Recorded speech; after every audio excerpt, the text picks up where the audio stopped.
kayo. Salamat at napapalakas. Laging ginagawa natin, papakilala tayo sa sarili. Ito po ako, Abraham Kabila. Suara, Grand Pioneer Charter Grant. Kung nakikita niyo ito, Lalaga? ito po siya. Bibili lang, ma'am. Bibili? Paulang ko mula sa taas. Isa lang yata. Grand Rolling Dalawa. at si Kayo po. Ang PCGS po pagkapat. Ang CGMF panlima. Ayan po siya. Yan ang pinapatakel sa akin, pinapasubject ng ating BFG, Grandfather of GTCII, Manuel BFG Lakay Taytay. Sa inyong mga aspirants, sa mga bago, ako po nagtataka bakit may mga ganyan. Kasi po, kaya pala, may mga ganyan. Sinong alam nyo may sahod sa bawat isa dito? Bawat isa sa amin. Wala kasi rin i-expect. Sinong may alam sa inyo na may sahod? Kayo? Wala. Yan ang magiging sahod nyo, magiging salary nyo, magiging wages nyo, magiging sweldo nyo. Pero may kaakibat na sakripisyo, kaakibat na obligasyon, kaakibat na paggalang, respeto, submission, lahat para maging isang GTCII member ka. Mahirap, sinasabi ko sa inyo, nagsimula ako sa RMG. Isipin mo, SRMG, founder, Master Founder, Grand Master Founder, Chartered Grand Master Founder, PCGS, Pioneer Chartered Grand Supreme. At nandito na pa ako, Grand Pioneer Chartered Grand Supreme. Pero ni minsan, hindi ko iniisip yun. Nadyan na ako. Kasi, pag iniisip nyo yun, ang utak nyo, ang lupa, pupunta sa utak nyo. Ang sinasabi ko, ang ibig kong sabihin, tataas ang nasa utak mo. Ako, Grand PCGS na ako, susunod kayo sa akin. Ano sabihin niyo sa akin? Ang yabang. Ang yabang ng tingin niyo sa akin, pag ganun, pinokuman ko kayo. Pero ni minsan, magsalita kayo sa akin, diretso kayo.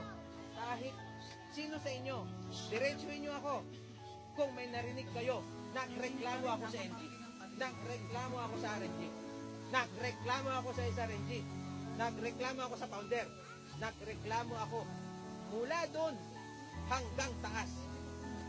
Pag nagre-reklamo ka, isipin mo, tama ka.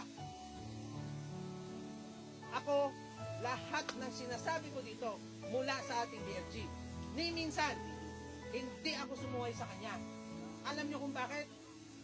Kung basahin nyo ang GTCII, Rules and Regulation, IRR, bylaws, Constitution and bylaws, yun ang tawag natin sa atin.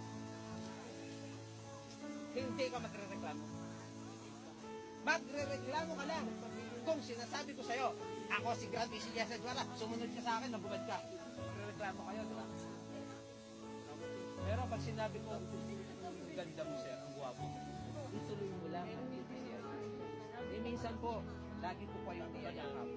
Galit mo lulusap na. Dati ho, may ere ako. Nung naging founder ako. Umabang po ako. Pero hindi ako mayabang na gano'n. Ang ano ko lang po kasi, siyempre, pag ikaw founder na sir, at etong mga to, mga member mo, meron kang, itataas mo yung sarili mo, founder na ako. Alam niyo po, mali pala yun. Kasi pag nagganon ka, sinisweldohan mo ba sila? Pinapakain mo. Swerte mo kung may pera ka. Sino sa inyo may pera? Pakita. Sino sa inyo dito? Wala ka dito. May pera. Bakit mo papansinin ang GTCII? Uupo ka na lang. Diba? Pero kung gusto mo ng katanyagan, sasali ka rito. Pero ang katanyagan mo, magsimula ka sa mababa. Kasi pag pumasok ka rito at matanyag ka na, mind you guys, kahit ako, hindi kita pa.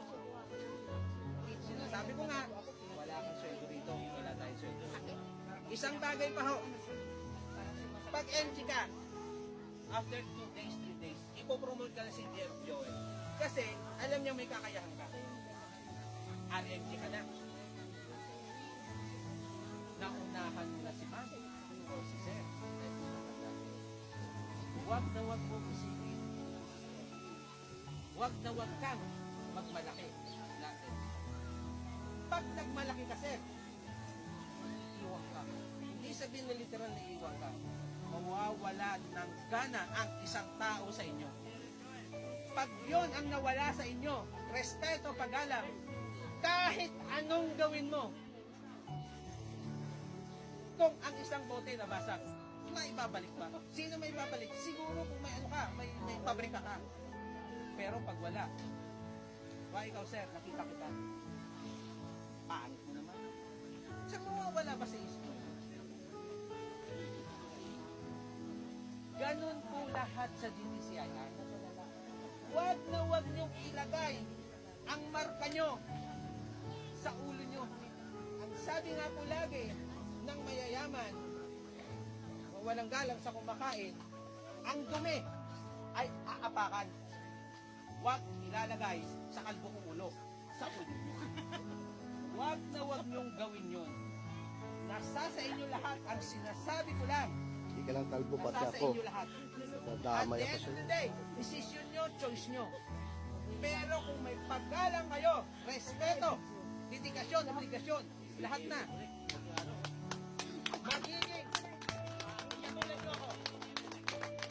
Ako kasi ayoko sana magsalita ng malakas eh.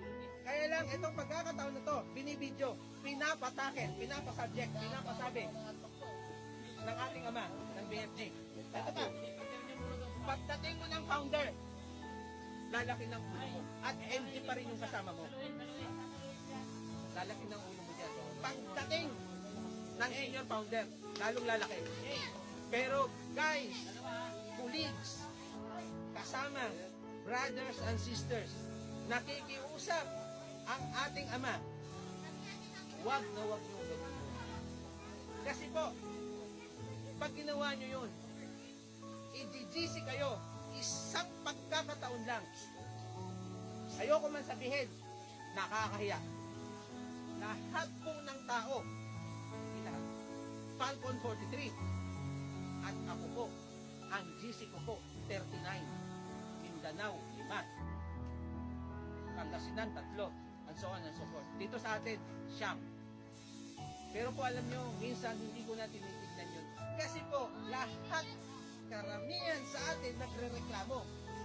Ngayon po, pag may tumawag sa akin sa big grand, may si ganito nagreklamo, saka kung siya pamatay. Ayoko pong marinig isa sa inyo dito. Simula ngayon, may nagre-reklamong member. Diretso nyo po. Si DMF Joel, si DMF Jane. Sila po ang mataas sa inyo.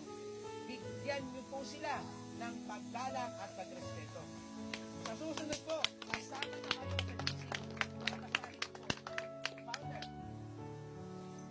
National Founder NF Pareolo. Master Founder na. Hindi na ulit ginagamit ang NF.